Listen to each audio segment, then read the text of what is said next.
Hello, 7th graders, and welcome to the second lesson that we are doing for Unit 9. This time we are going to be talking about surface area of cylinders. I think personally that surface area of cylinders is a lot easier than surface area of prisms, okay? Because prisms, you can have all these different types of prisms. You can have rectangular prisms, you can have triangular prisms, you can have square prisms. This one we're just talking about cylinders, okay? So cylinders are things like cans. What else is a good example of cylinders? Sometimes cups can be cylinders as well. Different types of bottles. For the most part, I would say my water bottle here is a cylinder. Okay, it's got a circle base, and it's got sides, and then it's going to have another circle base.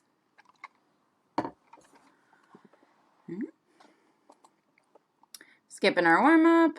So your essentials question is, how can you find your surface area of cylinders? Okay, so thinking about back to when we were talking about prisms, okay, one idea that you were given with prisms is that you can open them up into a net, okay?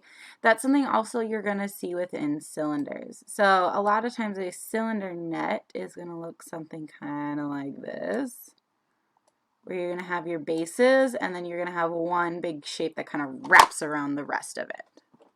Okay. So one way you can do that is by drawing out a net, finding the area of each part of these, okay, kind of like a composite figure, or you can use a specific formula. So here is what they're talking about here. So basically what I kind of talked about with your net here. So the surface area S of cylinders is the sum of the areas of the bases and the lateral faces. So again, it's the same kind of formula where you take the area of the bases and what's the lateral face. So in this case, we've got circle bases. So I have to use that circle formula, which is pi r squared. It's being multiplied by 2 because you have how many bases? 1, 2. You have 2 bases, and that's why you're seeing this part being to the 2, okay? Multiplied by 2. And then you're adding this lateral surface. Now, this lateral surface has a weird formula, okay? So it is plus 2 pi r h, okay? So you're going to multiply by the 2 pi r. So basically, it's that radius, okay? Or, that circumference, okay? The circumference that goes around here, and you're multiplying it by the height. That's where this 2 pi r comes in, and you just multiply it by the height. Okay? So this would be a really important formula as we go through. If you want to rewrite it, it was S equals 2, I will try my best to write it here, pi r squared plus 2 pi r h. All right, let's keep going then. Okay, so let's take a look at the first example. The first example says find the surface area of the cylinder, round your answer to the nearest tenth. So your direct question is find the surface area of the cylinder, and a direction is that I'm just going to round it to the nearest tenth. So I want that first decimal place, okay? To me, it looks like I've got a radius here of 4, and this part would be my height. Okay. So I'm going to use that formula first. So thinking about that formula, the formula is 2 pi r squared plus 2 pi r h. So I'm going to fill in what I already know, which is I know my radius is 4, and I know that my radius is 4, as well as then my height is 3. Okay, so far all I've done is just plug in those h and those r values. From there, then you can multiply this. Okay, 4 squared, so you got to think about your squares first. 4 squared is 16. 16 times 2 is 32. So you're left with 32 pi. In this case, they did the 4 times the 3, which is 12, times 2 is 24. Okay. What you can do there is then you can combine these constants that are in front of this pi and add them together. So 32 plus 24 gives you 56, and that's how they get this 56 pi. So now you're just left with 56 pi. Plug in 3.14 for pi. We're waiting till the end to do this. Plug in your 3.14 for pi, and multiply it out. Now, I'm not positive they use the actual pi symbol or if they use 3.14, so I'm going to double check the work. But 56 times 3.14, okay, yep, checks out to be about right because they want you to round to the nearest tenth. When you do 3.14, you get 175.84. When I round it to the nearest tenth, that's at 0.8, okay? So your final answer then is going to be 175.8 square millimeters, or you could write it with the symbol millimeter and then square. Remember, because we're talking about surface area, so you need to make sure you are squaring your units. Okay. This is another way they drew it out in a net form if it's easier for you to visualize. So they drew the two different base circles, and here is that lateral surface area with the height of 3. Okay. Because if you're going to combine them together, make it one big figure, it would make a 3D shape. This is how you could kind of cut it out of paper if you wanted to, and then glue it together to make a 3D shape. Or tape it together, because tape's probably easier.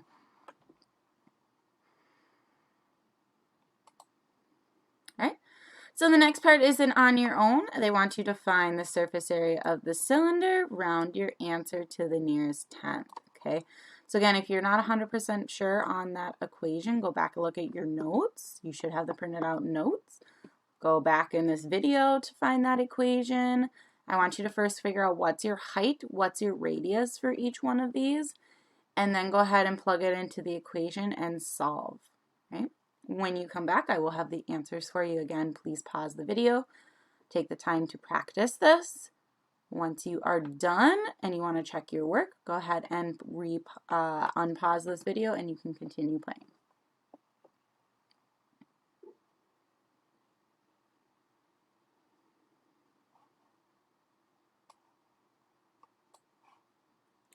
All right, welcome back. If you were listening to directions, you should have realized that this first one, your radius is 6. Your height is 9. This one, you've got your radius of 3, and your height in this case, I know it looks like it's going to be length, but if you're going to position it so it stands up on its base, this is going to be your height. So your first one, I know kind of slightly got cut off here. I'll try my best. Let's see if I can't move this, can I? Maybe I can. Let's move this a little bit up. There we go. We gotta move this 1 as well. I just want pen. All right. So for this first one, using that formula, the 2 pi r squared plus 2 pi r h, I'm plugging in my radius as 6, plugging in my height as 9. Okay. I first did the 6 squared, which is 36. And I did the 6 times 9, which is 54. Then I multiplied those by 2. So this is how I get the 72 pi plus 108 pi. I took the 72 plus 108 first, got 180 pi. From there, I multiplied it by that 3.14. And I get an answer of 565.2 yards squared. Again, I continued to forget to add those squares. You're talking about surface area, you need to have your units squared. Okay. Then your next one here, kind of the same thing, plugging those into the equation. Again, this is kind of moved down a little bit for some reason. Let's move this up. So I'm just plugging in that radius and that height. And from there, I take that squared first, multiply them through. This is going to be, whoo, this didn't come out right. Let's double check my math here. Oh, it's 21. So 18 times 3, don't feel like that's right though. I think we made a mistake here. So 18 times 3, that should be 54. I'm seeing now. All right, 54 times 2 then. I should have 108 here. So this was a mistake, 108 pi. Hey, you have 108 pi over here as well. Let me double check that one more time. So because I'm taking the radius, which is 3, times the height, which is 18, multiply that by 2, I got 108. Yep, okay. So when I have 108 plus 18 pi, that gives me 126 pi. Sorry about the mistake, guys. Again, I'm only human. Sometimes make mistakes as well. I think I did 8 times 3, and that's where I got. I don't know how I got 21, to be honest with you. All right, 126 times 3.14 looks to be that I get 395. If I round it, 0.6 centimeters squared. Okay, so just make sure you're double checking those values that you're plugging in and that you're multiplying them correctly as well, because as you can see, even I made some mistakes here. It was just this part that I made a mistake on. So make sure you go back and double check. Let me know if I make any mistakes in this video. Feel free to watch for the comments if you notice there is a mistake. A lot of students are catching them for me. Thank you so much. All right, let's keep going. All right, let's move around. So the next one here, it says, how much paper is used for the label on the can of peas? This is just one straight question here. Okay, so if I'm thinking about this can, they only want me to have the label. So if you've ever peeled off a label from a can before, and you realize that the shape of that is just that rectangle, okay? So it's only that lateral surface area part of the equation that we need. I don't need the top part of the base, or I don't need those bases. I don't need the top base. I don't need the bottom base. I don't need that circle part, because are they covered by paper? No, okay? So here's what they were talking about again. Find the lateral surface area. So just like I was saying, okay, do not include the area of the bases in the formula. So those bases were that 2 times pi r squared, because to find your area of a circle is pi r squared. And I had 2 circles, so that's why I'm being multiplied by 2. So I'm only taking that second half of the equation, which is that 2 pi r h. And that's all I need to solve for this. So in this case, my radius is this 1, and my height is 2. Okay, so plugging that in my equation, I'd have 2 times pi times 1 times 2. Take the 1 times the 2, which is 2, multiplied by 2 is 4. Then I just figure out what is 4 pi. Again, I want to double check, did they use 3.14? Are they actually using pi? Not 100% sure. Looks like they're using the 3.14.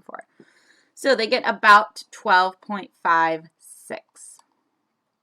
Okay, so that 12.56 inches squared. Again, you can write it like this as well. Okay. So in this case, if they're just looking for this part, they're looking for this rectangle part, and you're just using that back side of that equation. So the 2 pi r h, that's that lateral surface area. Okay. Let me know if you've got questions, if you're confused, if you don't understand it, watch it maybe 1 or twice, okay?